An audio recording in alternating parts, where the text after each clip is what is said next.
It's your boy Charles. Charles on as well, just checking in. Hope you guys having a good evening.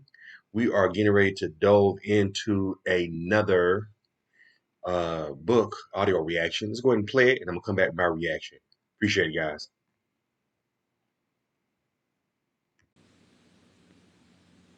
While most people consider the biggest takeaway from Outkast's historic win at the 1995 Source Awards to be Andre Benjamin's iconic declaration, "The South Got Something to Say," the opening of Benjamin's acceptance speech is also a theorization of the Black South's rough transition into bicoastal hip-hop and contemporary American culture at large. Sonically and visibly frustrated, Benjamin starts his speech. It's like this, though. I'm tired of closed-minded folks, you know what I'm saying? We got this demo tape and don't nobody want to hear it. On the surface, Benjamin's statement suggests a familiar narrative in hip-hop. We trying to make it, nobody would give us a chance, but we made it anyway. However, Benjamin also invokes the regional biases of hip-hop, especially by New York City artists and record labels, citing their refusal to listen to Outkast's music or to celebrate their win as anti-Southernist. New York's rejection of Outkast by booing and showing disinterest sonically and culturally signified Outkast's moniker as Southern hip-hop rejects, taking root in Northeast hip-hop's inability to literally listen and make legible Outkast's contemporary Southernness. I argue that Benjamin's belief that the South got something to say is the genesis point for the hip-hop South, but his statement that Outkast is the creator of an unheard and disrespected demo tape is an articulation of the group's subversion of rejection into an aesthetic. It is the beginning of what would pull through Outkast's growing body of work, an incessant need to experiment with their Southern blackness and expand notions of the Black South past physical boundaries and the limited imaginations of non-Southerners within and outside of hip-hop. In their discography, both Benjamin and Patton center being outcasted as a working verb, a constant experiment of creative evolution and dabbling in world and culture building. Their music transitions the South from its physical limitations into a cultural concept, poking and prodding at the ways the South intersects with the identities, memories, experiences, and possibilities of Black people. Outkast is an unabashed cultural investigation of Black Southernness that bows to nothing but the group's own prowess. Ultimately, their work pursues the breaking of limitations about the South as a viable and vibrant space of creative reckoning with the past, present, and future. Are you ATLiens? If Southern playalistic Cadillac music is an introduction to contemporary Atlanta and Southern hip-hop, Outkast's second studio album, ATLiens, in 1996, is an amplified response to their rejection at the Source Awards. Because Outkast's centering of a Southern sociocultural landscape did not and could not fully take root in the hip-hop narrative of the moment, the growing animosity between East and West Coast hip-hop communities and their differing approaches to urbanity as authenticity took center stage, ATLiens moves far into the future to think through the implications of hip-hop and agency in the post-civil rights South. The album's simultaneous focus on the past, both recent and longer standing, and present, demonstrates what Alondra Nelson refers to as past-future visions. ATLiens creates a fantastic account of the migration of Southern Blackness on its own terms, an envisioning of the South's future as a polytemporal space of past and present experiences. The album can be read as a speculative reimagining of a new migration, akin to the early 20th century phenomenon that focuses on the Black folks who stayed in the South. Instead of moving to the romanticized Northeast, Outkast imagines what would happen if Black Southerners moved past historical boundaries into the speculative space that could house their otherness, outer space. ATLiens carved space for Outkast's imagining of the hip-hop South as a possibility of futurity, pulling from historical and futuristic Black aesthetics that speak to their hybridized experiences of being Southern, Black, and invested in hip-hop. What I mean here is that Outkast was already dabbling in ideas of ascension on Southern playlistic Cadillac music that would be more fleshed out on ATLiens. For example, the track Deep, or D-E-E-P, from Southern playlistic Cadillac music is the first introduction to Outkast's Aliens. The song opens with the lines, "Greetings, Earthlings. Take me to your leader." The greeting, stiff and roboticized, sonically amplifies the popular treatment of aliens in science fiction as othered and even monstrous, a stark opposition to white normalcy. In this sense, the alien's greeting is both a salutation and a challenge. The alien is asking about Earth's leadership, and Outkast is responding with a searing... Looking for a professional photographer for your next big event? Need video of your special day? Then look no further. For $100 an hour, have a professional photographer or videographer shoot your wedding, birthday party, quinceañera, bar mitzvah or bat mitzvah, anniversary party, or whatever your special occasion may be. Highlight your event with professional, crisp photos and video. Check out Charles Arness Photography on Instagram, as well as book us for your next event. Must live in the Southern California area. Narrative of paranoia and anti-establishment, promising both physical and psychological retorts of violence for devaluing their existence and insight.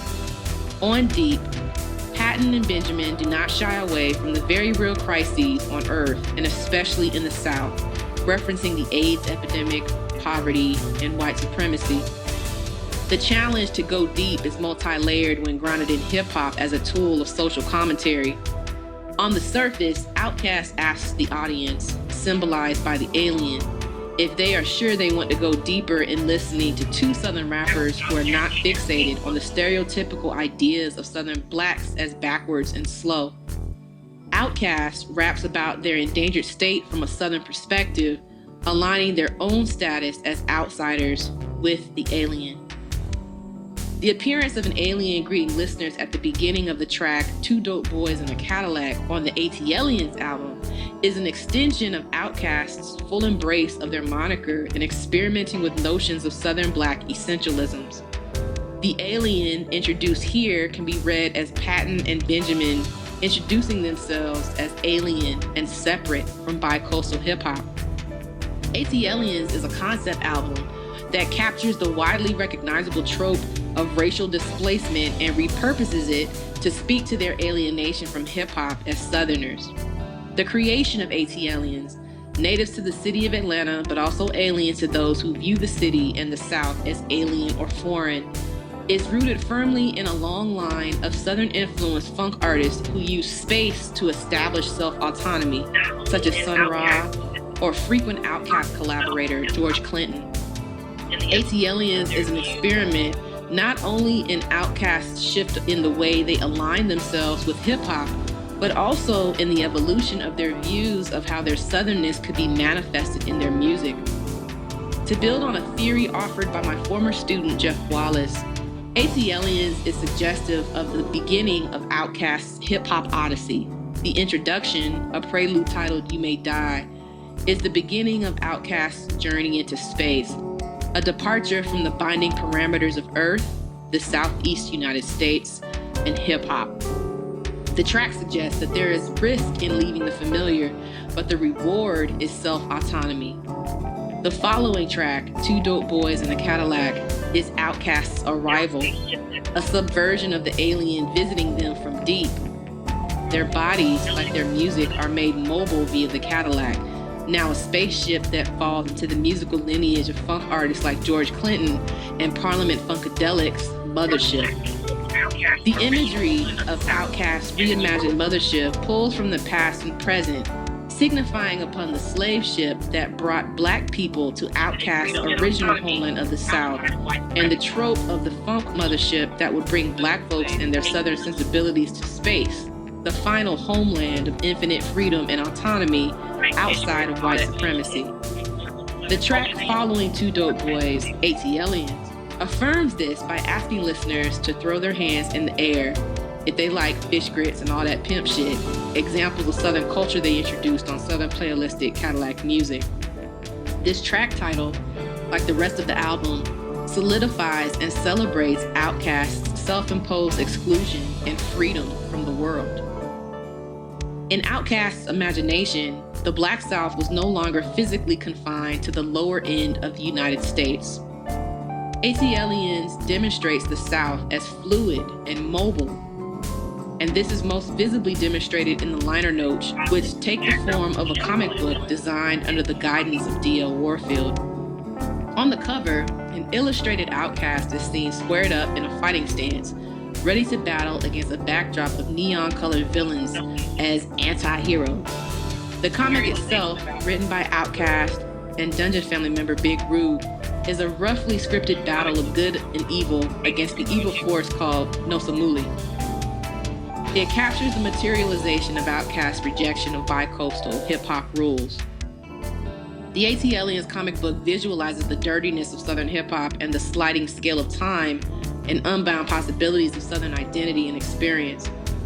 The South, as an otherworldly place, pivots on the infinite possibility of time and the existence of outer space as parallel to the uncontainable and ever-refreshing reservoir of Southern time and memory.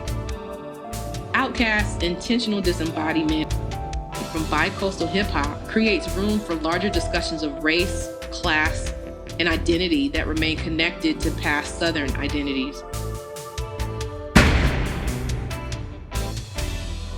For more of these fascinating stories and true crimes, subscribe to Charles Arnis World.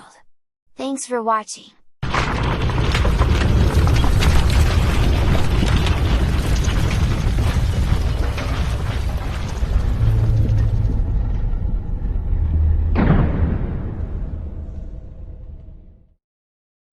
They would catch you with crack and just give you a slap on the wrist, said Mark Big Man Rucker, Easy's drug dealing partner. The influx of crack money was everywhere. Folks showed off gold chains and drove Nissan trucks, tricked out as lowriders riding on low-profile tires. But as drug dealing became increasingly lucrative, territory disputes erupted. Then everybody's trying to expand out, said Vince Edwards, a Compton rapper known as CPO Boss Hog. 1 or 2 blocks is not enough. We need another neighborhood. Eric himself didn't get high. He didn't even drink. He told friends For more of these fascinating stories and true crimes, subscribe to Charles Arnis World. Thanks for watching. What's up, y'all? It's your boy Charles and Ezra just checking in. So what do y'all think about that book, man? Pretty interesting, huh? Crazy, man. Interesting story. Listen, go ahead and leave your comments and subscribe to Charles and Ezra. Appreciate it.